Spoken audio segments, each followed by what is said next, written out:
Good morning, everybody. Welcome here at the Vitrolife Group Academy studio at ESHRE.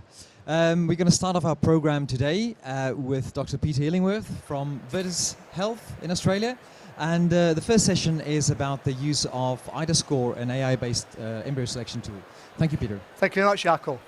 So today I'm going to talk to you about the results of a randomized controlled trial where we've compared the use of iDAScore with a conventional embryologist selecting the embryos. Next slide, please. Stop there. Yep. I'm going forward. Yep, got it. Yep. So I'm pleased to be able to tell you that the study I'm going to present to you today has recently been accepted for publication in Nature Medicine. Now, I need to also make some declarations. I'd firstly like to thank all of the authors in this team. This was a huge collaboration across 4 different countries, including 3 of the big chains of IVF in Europe and Australia, at Vitrolife Health, at Livio in Sweden, and TFP in the UK. And I'd like to thank all of my colleagues for all the very hard work that they put into completing this study. So the current approach to embryo selection is the approach that was developed by David Gardner and his colleagues and Bill Schoolcraft about 20 years ago or so. And this has remained the current gold standard for choosing an embryo. It's a grading system which allocates a different grade to each embryo. Now, for the purpose of this study, we had to refine that further because we had to turn a grading system into a rigid prioritization scheme to ensure reproducibility in each of the clinics in which we were carrying out the study. And the details of that prioritization scheme will be published in our manuscript. So the initial development of this deep learning tool actually took place in our clinic in Sydney, Australia, with the help of this young man, Angus Tran, who was a Vietnamese medical student with a keen interest in artificial intelligence. And when he met up with our embryologist, the germ of an idea started to develop, and we published that a few years ago. The project was then taken further when Vitrolife acquired the product in 2019 and applied the development of this technology to the vast database of images that they had. And the project then underwent a whole number of refinements to emerge as iDAScore. Now, the key principle of iDAScore is that instead of looking at just one embryo on one image on the very last day of development, it studies the growth of the embryos through all 5 days of development in 3 dimensions. And this creates potentially a much more powerful tool. And when you look at the area under the curve in the context of embryo selection, it performs as well as KIT-score and certainly outscores a clinical embryologist. So we would have predicted that this would do very well indeed in terms of improving the embryo for selection. However, what you predict and what you see are not always the same thing. So the next step in all of this was to develop a randomized controlled trial, which we've run. We called the trial Evaluating IDA Selection Ability, or the VISA study, and it was registered with the Australia and New Zealand Trials Registry. The objective of the study was to demonstrate non-inferiority with a 5% non-inferiority margin of deep learning version 1 against embryologists using the Gardner grade with the rigid prioritization scheme that I mentioned a few moments ago. All of this work was done in the embryoscope, so the environment in which the embryos were grown was kept constant in both arms of the trial. Our primary endpoint was clinical pregnancy rate, with a fetal heartbeat at 7 to 9 weeks after the first single blastocyst transfer. Now, this is important. We chose this endpoint because that is how the AI tool is trained. The deep learning system was trained to pick that. We have, however, also reported on live birth rates, but the fetal heart was the endpoint that we used for the power calculations. The entry criteria were kept deliberately very broad. We took all ages up to 42 with at least 2 early blastocysts, knowing, of course, that if they have less than 2 early blastocysts, there's no need for embryo selection. But apart from that, it was the full range. It wasn't a narrow, selected population. It was everything that everybody sees. We also took time out to measure the time that it took to assess the embryos as part of the same study. We carried this out in 14 clinics in Australia, Denmark, Sweden and the UK from January 2020 to the last patient was recruited in September 2022, and the last live birth took place in September 2023. So here are the results. So here's the project. So we started by recruiting the patients beforehand. And on day 5, we carried out a morphologic assessment of all of the embryos. Now, and we did the prioritization at that point, quite deliberately for 2 reasons. One reason was we had to check that they were eligible. We had to know that they had 2 eligible blastocysts. But the second reason that was also very important was because even with rigid prioritization criteria, embryo selection is still a bit subjective. And we wanted to make sure that subjective element was taken out prior to randomization, so the embryologist was not influenced by the iDAScore in reaching their assessment of the embryo. So it provided they met the entry criteria of 2 blastocysts, then we randomized them using an ESHRE with allocation concealment.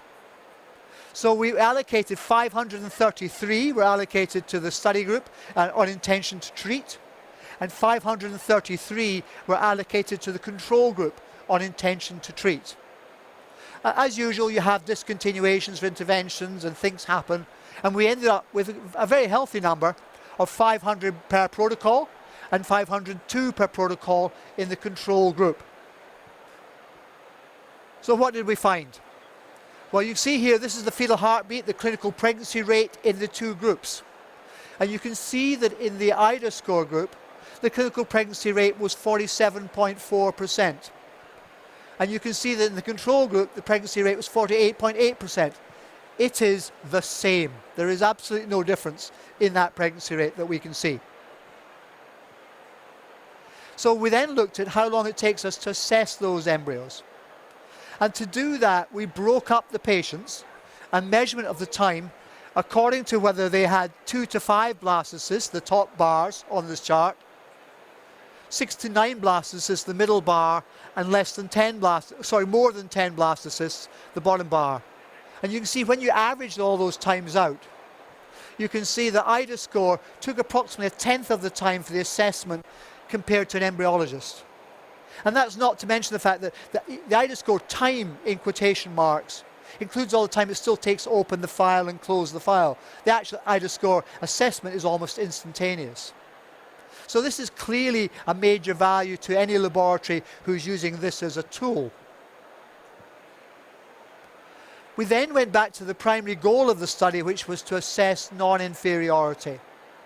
Now here you can see quite clearly in the left-hand graph here that the threshold of non-inferiority was breached. We did not make the 5% non-inferiority margin. And as a result, we were unable to conclusively demonstrate that iDAScore is non-inferior to an embryologist. Now, why should this be? Why should we're looking at almost identical results clinically, and yet we still can't demonstrate the threshold of non-inferiority? Well, here is the problem. That when we planned the study, when we did the initial power calculation, we did it on the basis of what we thought were the existing success rates, the expected performance, and the non-inferiority margin. But we did that with an expected pregnancy rate of 35.4%. And on that basis, we worked out that we needed 992 patients to demonstrate non-inferiority. However, and life can be a bitch sometimes. The pregnancy rate turned out to be much higher than that. In fact, we got a 48.2% pregnancy rate, which the clinics were all very proud of, but it completely destroyed our power calculations. And had we known in advance that the success rate would be 48.2%, we would have realized we would have had to randomize 7,800 patients in a randomized trial of this sort to truly demonstrate non-inferiority.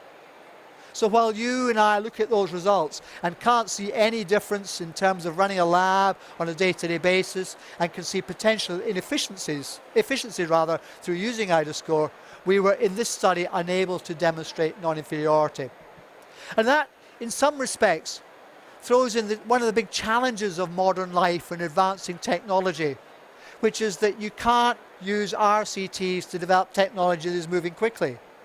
And even here, we did this trial on iDAScore version 1. Now we're well into iDAScore version 2 and beyond very fast. And the use of RCTs in the modern world is going to be an increasingly contentious topic. So in summary, this was the first RCT ever to look at the role of deep learning in embryo selection. And indeed is one of the very few RCTs that have been done in any area of healthcare to look at the role of deep learning, a highly topical subject, through study it properly. So we're proud of this study. The fetal heart outcome from use of iDAScore was clinically the same as to morphology, but we were unable to formally demonstrate non-inferiority for the reasons that I have explained. Embryo score was 10 times faster. I think undoubtedly one of the conclusions that we reached from all of this work is that the time it takes to run an RCT in this rapidly evolving technology is going to be problematic, particularly when the margins are so small. Thank you. Peter, thank you very much. That was very interesting data that you showed to us. I've got a question for you. I mean, obviously there's two clear positives from this study. The fact that you can get equal results, whether you use the iDAScore model or not, or whether you use embryologist. And the other thing is the time saving. Yeah. And I want to focus a bit on the time saving. In the light of what we've heard so far at the conference, talks with other embryologists, lab managers, they say that it's a problem to find trained embryologists. Do you see this then as a tool to help these clinics to actually get through their workloads in a more efficient way? Yeah, well, the first point I would make that all the embryologists on this project have repeatedly emphasized, we still need embryologists. So let's not get away from that. But undoubtedly, what will happen, I think, in the embryology laboratory over the next few years is a series of small efficiencies that will ensure not just more efficiency, but also greater reproducibility. You know, these are guys who were intensively trained on this prioritization technique. This is morphology scoring at its very best. And if you're running a large number of laboratories, the idea that you've got a reproducible method of choosing the best embryo, I think is an important thing not to be forgotten about. Yeah. And you mentioned, obviously, the difficulty with using an RCT with fast developing technology. Yeah. How are we going to bridge this gap? How are we going to get the industry or the field to accept, well, we've seen some data, how much more data do we really need to prove something? Yeah, look, I think, and this is not just in artificial intelligence, but also I think the focus of a lot of academic attention is going back to giant data sets, real life giant data sets, and a sophisticated statistical evaluation of those to ensure that we can assess these effects in real time on real patients and real populations. Any other questions here from our audience? Not at the moment. Peter, thank you very much. My pleasure. Thank you. See you at the next session. My pleasure. Good.